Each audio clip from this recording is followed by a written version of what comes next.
दूध से गर्भ अर्घ्या, भक्ति से भरल आज हमार घर आंगन। भक्ति से भोलेनाथ हमार घर आंगन। लइक व कनिया सब माथे पर राखी बांधे, गाय गोरु के संग मंदिर में दीप जलावे।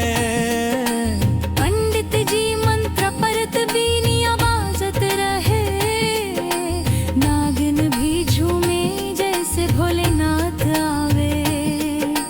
नागिन भी झूमे जैसे भोलेनाथ आवे।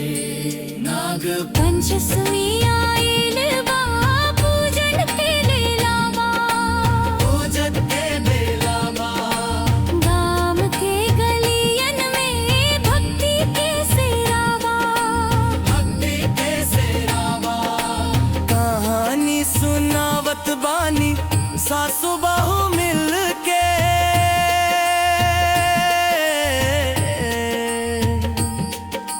मनौती मांगत बानी नाग देव के दिल से।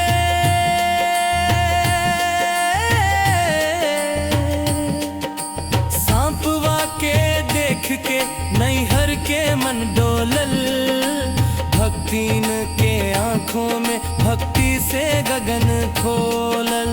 भक्तिन के आंखों में भक्ति से गगन खोलल। कहानी सुनावत बानी सासू बहू मिलके,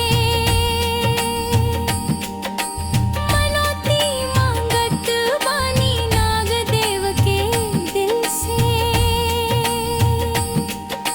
सांपवा के देख के नैहर के मन डोलल, भक्तिन के आंखों में भक्ति से गगन खोलल। भक्तिन के आंखों में भक्ति से गगन खोलल।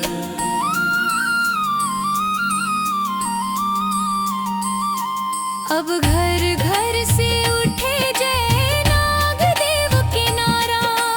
नाग देव के नारा। सुख समृद्धि देवे हर दुख होई न्यारा। दुख होई नारा। मोर अंगना आई हंस, हर साल आई हंस। भक्ति के जोत जले हंस, कष्टवा सब मिटे हंस। नाग पंचमी आ गेल बा, पूजन के बेनारा। नाव के गलिया में भक्ति के सेरावा।